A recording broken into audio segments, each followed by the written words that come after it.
राहुल गांधी के जन्मदिन पर क्या बोले तमिलनाडु के मुख्यमंत्री सी जोसेफ विजय।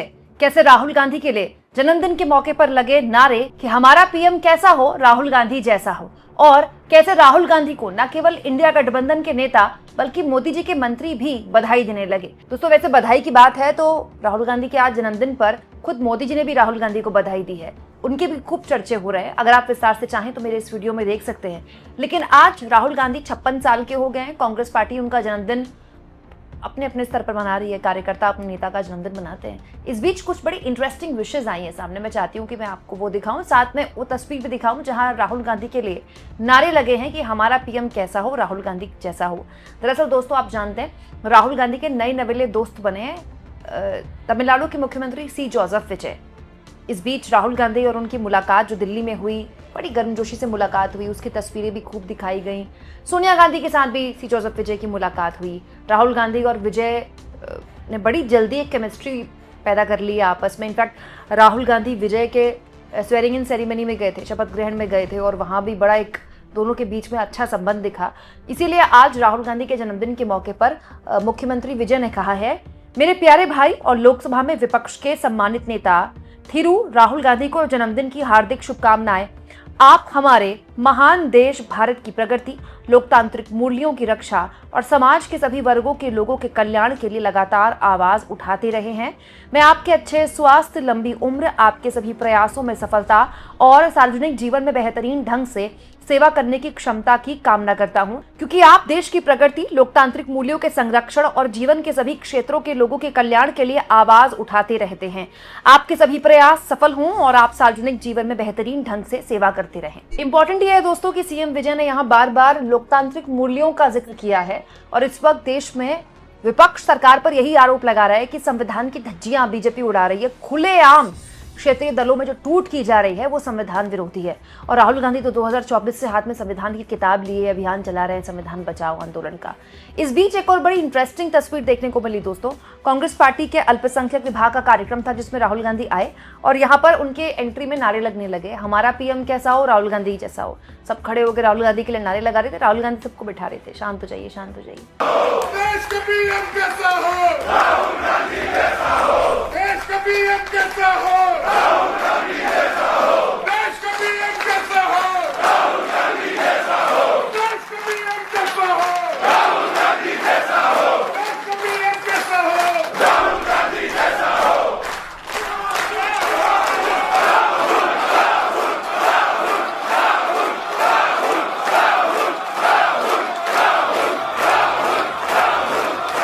अच्छा, ये भी दिलचस्प है दोस्तों कि नेताओं को अपने नारे बड़े अच्छे लगते हैं, खासतौर पर इस टाइप के नारे कि हमारा पीएम, हमारा सीएम ऐसा हो।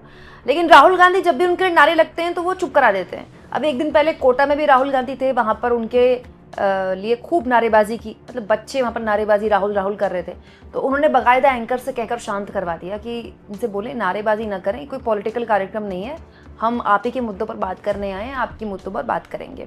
इस बीच कुछ बड़ी इंटरेस्टिंग विशेष भी आई हैं, और आज के दौर में विशेष बड़ी इंपॉर्टेंट हैं। जैसे मोदी जी के मंत्री और देश के कृषि मंत्री शिवराज सिंह चौहान ने राहुल गांधी को बधाई दी है। जब तक मैं ये वीडियो रिकॉर्ड कर रही हूँ तब तक अमित शाह जी ने बधाई नहीं दी है, मोदी जी के बाकी मंत्रियों ने नहीं दी है, लेकिन शिवराज सिंह ने दी है। मैं आपको याद दिला दूँ दोस्तों, शिवराज सिंह चौहान के बेटे की शादी थी, तब बाकायदा राहुल गांधी, प्रियंका गांधी, मल्लिकार्जुन खड़गे को बुलाया गया था। वो गए थे, उन्होंने वहाँ मतलब खाना वाना खाया था, वो वीडियोस शेयर हुई थी, और उसके बाद शिवराज सिंह चौहान वहाँ बैठे थे उनके स्वागत में। तो ये राजनीतिक शिष्टाचार है हमारा, और ये चलता रहना चाहिए। इसीलिए शायद यहाँ पर शिवराज सिंह चौहान ने राहुल गांधी को बधाई दी है। बाकी लोग कब देंगे, देंगे कि नहीं देंगे, खैर वो तो सबका अपना स्वतंत्र चयन है। इस बीच एक और बड़ी इंटरेस्टिंग बधाई आई है आज के दौर में। इस बधाई पर नजर होनी चाहिए एमके स्टालिन की। आप जानते हैं दोस्तों, तमिलनाडु में विजय के साथ टीवीके के साथ गठबंधन करके एक बड़ा फैसला कांग्रेस पार्टी ने लिया, अपना एक बहुत लंबा सहयोग उसको पीछे छोड़ दिया, डीएमके को। फिर इंडिया गठबंधन की जो बैठक हुई दिल्ली में, उसमें स्टालिन आए भी नहीं, डीएमके से कोई भी नहीं आया। उसमें आलोचना भी हुई मीटिंग में कि भाई कांग्रेस पार्टी ने डीएमके का साथ नहीं छोड़ना चाहिए था। लेकिन जब दोनों ही पार्टियों के बीच एक आइस जमी हो, एक बर्फ जमी हो, ऐसा लगता है कि राहुल गांधी के बर्थडे में थोड़ी सी वो पिघली है। जैसे एमके स्टालिन ने राहुल गांधी को जन्मदिन की बधाई दी है, उनको अच्छे स्वास्थ्य की और खुशहाल जीवन की कामना की है उनके लिए। ये एक ऐसा मौका है जो बताता है कि कम से कम चाहे हमारे देश की राजनीति में मतभेद कितने हो, मनभेद नहीं होते हैं। और ये भी बताता है कि जो कम्युनिकेशन है दोनों नेताओं के बीच खत्म नहीं हुआ है, क्योंकि जैसे आज विजय अपने भाई बोल रहे हैं राहुल गांधी को और राहुल गांधी उनको अपना भाई बोलते हैं, वैसे ही एक वक्त में स्टालिन और राहुल गांधी बहुत करीब रहे हैं। इनफैक्ट अभी जब राहुल गांधी इंडिया गठबंधन की बैठक में बोल रहे थे, उन्होंने जो पूरा बयान, मतलब वहाँ पर जो पढ़ा उन्होंने बयान, वो मैंने सुना भी। उसमें उन्होंने डीएमके के लिए ये भी बोला कि डीएमके भले ही आज यहाँ पर नहीं है, लेकिन मैं दावा कर सकता हूँ कि जब संविधान पर बात आएगी तो डीएमके हमारे साथ खड़ी होगी। वहीं लोकसभा अध्यक्ष ओम बिरला ने भी राहुल गांधी को जन्मदिन की बधाई दी है और उनके उत्तम स्वास्थ्य और दीर्घायु की कामना की है। यहाँ मैं आपको याद दिला दूं दोस्तों, लगभग हर लोकसभा सत्र में ओम बिरला और राहुल गांधी के बीच की नोकझोंक खूब खबरें बनाती है। राहुल गांधी आरोप लगाते हैं कि ओम बिरला उनको बोलने का मौका नहीं देते। ओम बिरला कहते हैं कि राहुल गांधी नियमों का पालन नहीं करते।